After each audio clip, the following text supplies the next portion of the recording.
The year is 2003. The internet exists, but it's fragmented, a patchwork of chat rooms, forum boards, and personal websites. Millions of people are online, but they're not connected to each other in any meaningful way. In a dorm room at Harvard University, a 19-year-old with an unsettling focus and an idea that didn't yet have a name is about to change everything. His name was Mark Elliott Zuckerberg, and what he built from that dorm room would eventually reach over 3 billion people, making it the largest social network in the history of human civilization. But the story of Facebook isn't just about a genius coder with good timing. It's a story of ruthless strategy, brilliant pivots, and a relentless will to dominate. Today, we go back to the very beginning, and we trace, step by step, how Mark Zuckerberg turned a college website into a global empire. To understand Facebook, you have to understand who Zuckerberg was before it. Mark grew up in Dobbs Ferry, New York, the son of a dentist and a psychiatrist. He showed an early obsession with computers, not just using them, but building things with them. By his early teens, he had already created a messaging program for his father's dental office and written a music recommendation algorithm he called Synapse, which Microsoft and AOL reportedly tried to acquire. He was 16 years old. He enrolled at Harvard in 2002, studying computer science and psychology, a combination that, in hindsight, seems almost too perfect for what he was about to create. But here's what most people miss. Facebook wasn't Zuckerberg's first idea. It wasn't even his second. In the fall of 2003, he built something called Course Match, a tool that let Harvard students see which classes other students had signed up for. Simple, functional, social. Then, in October 2003, he built FaceMash. FaceMash was essentially a hot or not site for Harvard students. He hacked into the university's digital databases, pulled student photos, and let users rate them side by side. Within hours, it crashed Harvard's servers. Within days, it had attracted over 22,000 page views. Within weeks, the university was threatening to expel him. The charges were ultimately dropped. But what FaceMash proved, beyond any doubt, was something critically important. People desperately wanted to look at other people online. They wanted to see faces. They wanted connection, comparison, status. They wanted social. Zuckerberg had found the hunger. Now he needed to build the feast. On January 11th, 2004, Zuckerberg registered the domain name thefacebook.com. He spent the next 2 weeks coding virtually nonstop. On February 4th, 2004, he launched it exclusively for Harvard students. Within 24 hours, 1,200 people had signed up. Within a month, more than half of Harvard's undergraduate population had a profile. So what made Facebook different from everything that came before it? Because let's be honest, social networking wasn't new. Friendster had launched in 2002. MySpace was already growing. LinkedIn existed. So why did Facebook win when so many others had tried and failed? 3 reasons, and they're more strategic than most people realize. First, real identity. Unlike Friendster or MySpace, where profiles were often avatars, personas, or outright fiction, Facebook required a real college email address. You were you. Your name, your face, your real friends. This wasn't just a feature, it was a philosophy. Zuckerberg believed that people behave better, share more authentically, and connect more meaningfully when they're using their real identity. That single design decision separated Facebook from every competitor. Second, the network effect, engineered deliberately. Facebook didn't try to be everything for everyone from day one. It started at Harvard, one campus, with a closed, elite community. Then it expanded to Yale, Columbia, Stanford, top universities only, by invitation. This scarcity created prestige. Getting access felt exclusive. People wanted in. By the time it opened to other schools, the hunger was already there. Third, simplicity over features. MySpace gave users the ability to customize everything: music, backgrounds, HTML layouts. It was chaotic, loud, and hard to navigate. Facebook was clean, white background, consistent design, easy to use. It felt professional, trustworthy, grown-up. These weren't accidents. These were strategic decisions made by a 19-year-old who understood human psychology at a level that most Silicon Valley veterans twice his age simply didn't. But before Facebook could change the world, it almost got strangled in its crib. Enter Cameron and Tyler Winklevoss, twin brothers, Olympic rowers, and Harvard elites who claimed that Zuckerberg had stolen their idea. Their story: in late 2003, they had approached Zuckerberg to help build their social network, Harvard Connection, later renamed ConnectU. Zuckerberg had agreed to help, then allegedly stalled them while secretly building Facebook on the side. The legal battle would drag on for years, ultimately settling in 2008 for a reported $65 million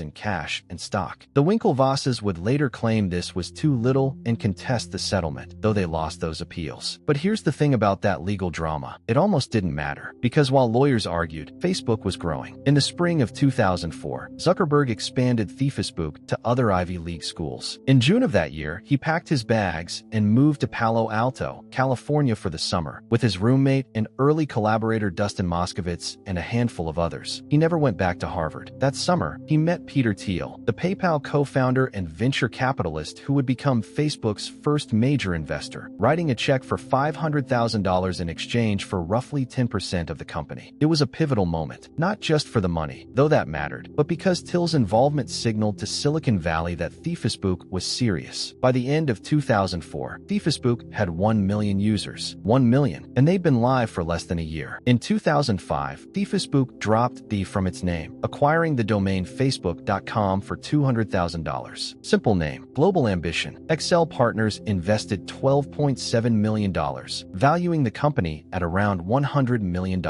Eyebrows were raised across the valley. Was this kid for real? He was, very much so. Through 2005, Facebook methodically expanded. First, all U.S. colleges, then Canadian universities, then UK schools, then high schools. Each expansion was deliberate, calculated, and followed the same playbook: create exclusivity, generate buzz, then open the floodgates. But 2006 brought the most consequential decision in Facebook's early history: opening to everyone. On September 26, 2006, anyone over 13 with a valid email address could sign up for Facebook. The college crowd was furious. They felt their exclusive club had been invaded. Protests erupted. Users organized groups demanding the old Facebook back. Zuckerberg didn't flinch. Within weeks, the outrage subsided. Within months, growth was exploding. By the end of 2006, Facebook had over 12 million users. The college purists were still there. And now, so was everyone else. That same year, Yahoo offered to buy Facebook for $1 billion. Zuckerberg turned it down. 22 years old, offered $1 billion.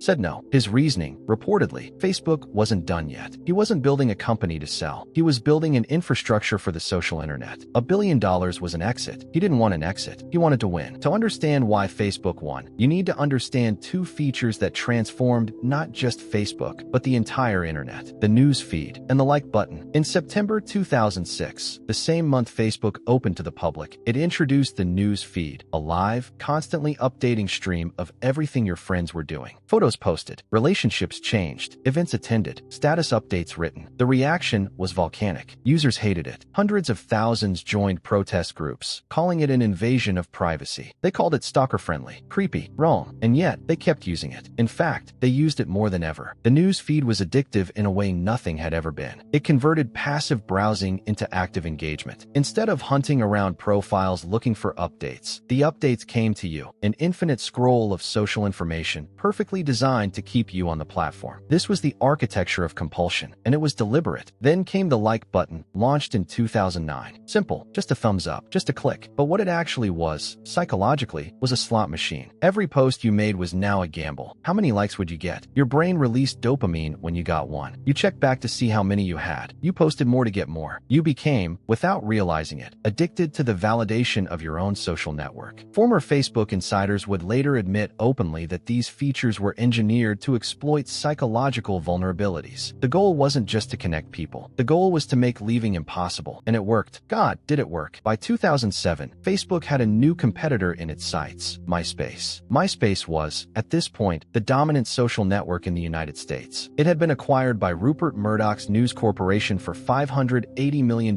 in 2005. It had celebrity profiles, music pages, and a level of cultural cachet that Facebook hadn't yet achieved. But it was a mess. Slow, chaotic, spam-ridden, and critically, it was not mobile-friendly, not developer-friendly, and not focused. In May 2007, at Facebook's first developer conference, F8, Zuckerberg announced the Facebook platform, the ability for third-party developers to build applications that ran inside Facebook. Games, quizzes, tools, apps, all living within the Facebook ecosystem. This was genius. Instead of building everything himself, Zuckerberg had turned Facebook into an operating system for social life. Other people built the features. Facebook captured the traffic. Within months, thousands of apps had been built. Users spent hours every day inside Facebook's walls. Then came the Microsoft deal. In October 2007, Microsoft invested $240 million in Facebook for a 1.6% stake, implying a valuation of $15 billion.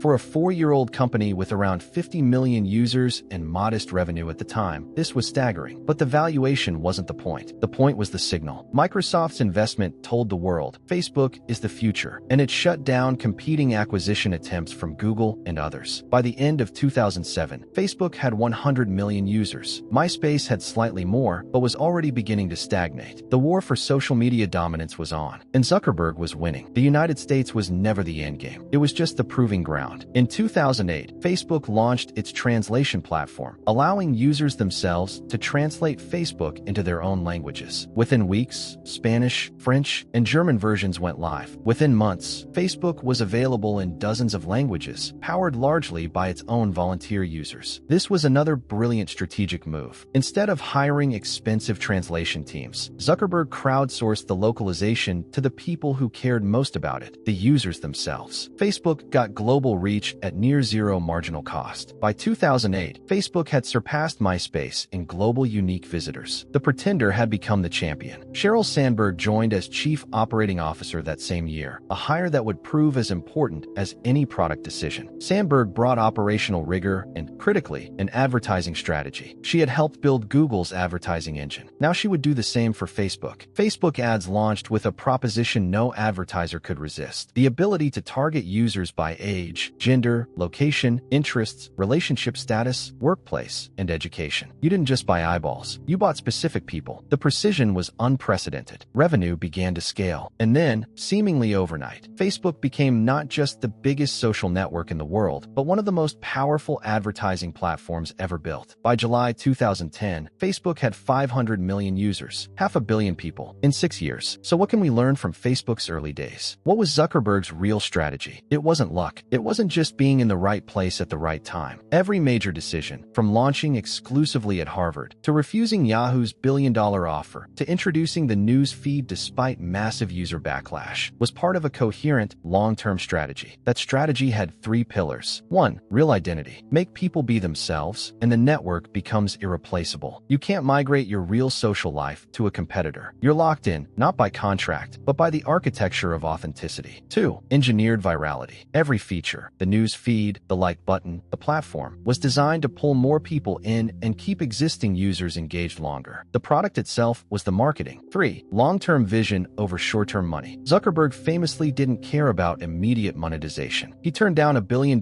from Yahoo. He ran Facebook at a loss for years while prioritizing growth. He understood that scale was the ultimate moat. Once you had everyone, you didn't need to fight for them anymore. Was it ethical? That's a question the world is still wrestling with. The same features that connected billions of people have also been accused of spreading misinformation, fueling addiction, and threatening democracy. But as a case study in strategy, in execution, in the building of a technological empire from a dorm room in Massachusetts, it may be the most remarkable story in the history of business. That 19-year-old in the dorm room didn't just build a website. He built the social infrastructure of the 21st century, and the world has never been the same since. If you made it this far, thank you. These stories of how empires are built, the decisions that shaped the modern world, the people who changed everything, they matter. Because understanding how we got here is the first step to understanding where we're going. Hit subscribe if you want more deep dives like this. Drop a comment below. I'd love to know what part of Facebook's story surprised you the most, and what should we cover next. Until next time.